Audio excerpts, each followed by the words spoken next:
activities are not only auspicious and full of spiritual potencies, indeed, they make the devotee perfect in self-realization. So by continuing on the path, gradually we become perfect in self-realization. What does it mean, self-realization? That we realize who we are. We realize ourselves as pure spirit soul, not the body, but we're pure spirit soul. And that we're the eternal servant of the Supreme Personality of God. So we gradually, more and more, coming to this realization. And when we make it so that we're constantly in that mood, that's the perfection of self-realization. We haven't reached the perfection of self-realization yet, but we're on the path. Therefore, we can't criticize anybody, because as long as they stay on the path, they're going to reach the goal. Just like Prabhupada says, if they're in the shower, you can't criticize them that they were dirty, because they're going to be clean. At the end of the shower, they're clean. So at the end of the process of Bhakti Yoga, you are perfect in self-realization. So, then, when you become perfect in self-realization, what happens?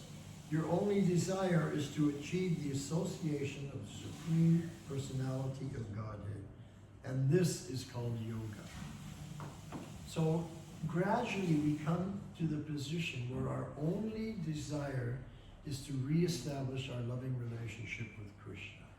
So we're at the beginning. We've got the connection. We made the connection. We're on the path. But we have to complete and come to the association, come to the relationship. This is a connection, this is a relationship. So we're on the path. We're in the process of establishing, or I should say re-establishing, our lost, forgotten relationship with the Supreme Personality of Godhead. And this is called yoga. Yoga means union with God. By the mercy of the Lord, such a devotee never comes back to this material condition of life. Let me repeat that. By the mercy of the Lord, such persons who are in the process of Bhakti Yoga never come back to the material condition of life. So that's us. We should understand that as long as we continue, we'll never come back to the material condition of life. We'll always be moving towards Krishna more and more. We just have to be careful not to commit offenses. There's a right way and a wrong way to do everything. And even in the process of Bhakti Yoga, devotional service is a right way and a wrong way to do it. The right way to do it is Trinada Pisunichena, in a very humble state of mind. Amanina Manadena, offering all respects to others and not desiring any for ourselves. So this is the correct way. The wrong way is to find fault with people, to criticize them, to call them names, and to have a very negative outlook. And when we're committing such offenses, sadhu ninda in Sanskrit, Krishna is considering everyone who's in or on the path of devotional service, who's within the Bhakti Yoga process. He considers them to be sadhus.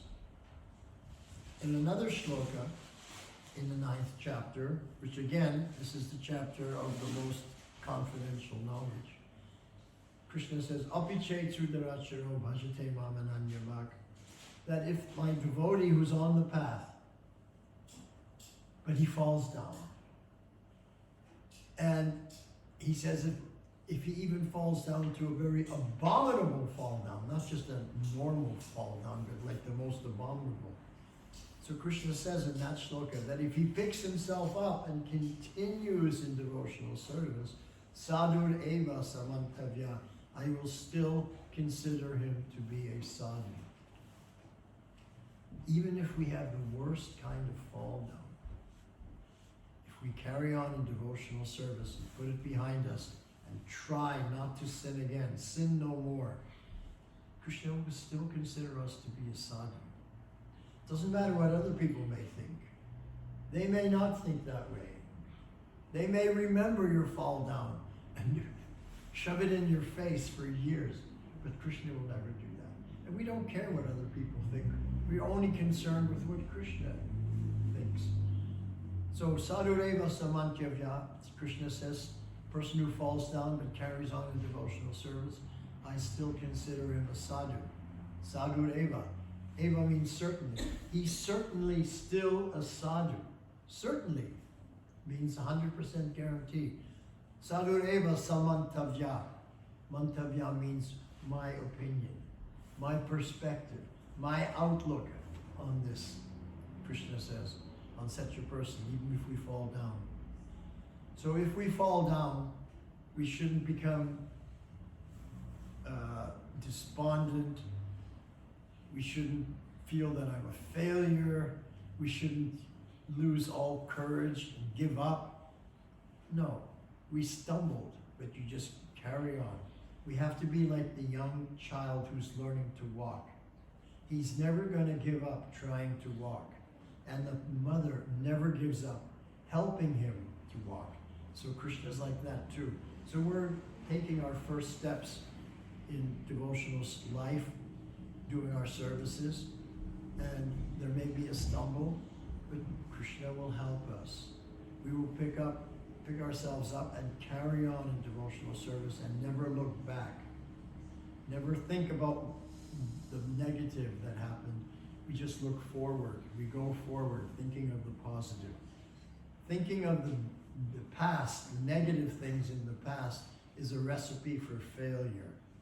Just going forward with a positive attitude and trying to do better is a recipe for success. So we need Krishna's help.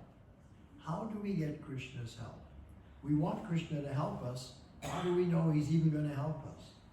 Well, in the 11th canto of Srimad Bhagavatam, Krishna is speaking to Uddhava, and he tells Uddhava that if my devotees have any difficulty, they should just pray to me for help. And he tells Uddhava what they should say, how we should pray to him. And this is what Krishna says. My dear Lord, this is how we pray to him. I'm having difficulty in the material world.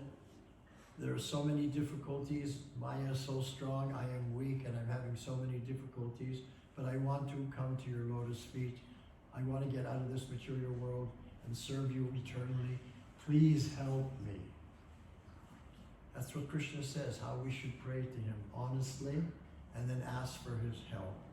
And he'll be so happy to help us. Because he's more loving and more kind than the mother is to the child, encouraging the child to walk. Krishna's even more kind than the mother, more helpful. So we should realize that we have the best friend in Krishna. We have the power of the creator of the universe backing us. He's got our back. He won't let us down. Our mind might let us down. My determination might let us down, might let me down, but Krishna will never let me down. And once I realize that, I will carry on in spite of any difficulties, in spite of any encumbrances, in spite of any obstacles, in spite of any challenges. I will meet all those challenges and ask Krishna for help. So this is what we can do. During the day, we can try to be Krishna conscious to whatever extent we can do. We chant the mantra, we take prasad, we read the books perhaps, we come to the temple, take darshan. And at the end of each day, before we take rest, we should have a quiet moment alone with Krishna. A quiet, quality moment alone with Krishna. Just like Radharani has her quality time alone with Krishna, we should also have our quality time alone with Krishna. And we should pray to Krishna. Now the word pray is just a fancy word which means just having a chat with your best friend. So let's have a chat with our best friend, Krishna. And we can say like this: my dear Lord Krishna, today I tried to be Krishna conscious, but I know that I can do better. Tomorrow I will try to do better. Please help me to try and do better tomorrow. That's all we have to say. And He'll help us. He knows us better than we know ourselves. He knows what our weaknesses are, what our strengths are. And because He has so much love for us, He'll do everything He can to help us. But as Krishna has said to Uddhava, we have to ask Him to help us. So that's why we speak to Him every evening, quality time. And we have a chat with Him. It's like a prayer, but actually having a chat with your best friend is intimate. It's an intimate moment alone with Krishna. A prayer is something that Krishna's far away and I'm praying and I hope He hears me. It's not like that. In Vaishnavism, it's not like that. We're having a chat with our dearmost friend who's right there in our heart. Of course He can hear us, and of course He wants to help us. So when we take up this process of trying to become Krishna conscious and asking Krishna to help us, if we do it every day, then what happens is that the goal of becoming fully Krishna conscious can be done eventually just in one day. All you have to do now is become fully Krishna conscious in one day at a time. So it's not that I'm thinking, oh, okay, 40, 50 years, maybe I'll make it, maybe I won't. We can't see that far in the future, but one day I can deal with it. So today, my dear Lord, I try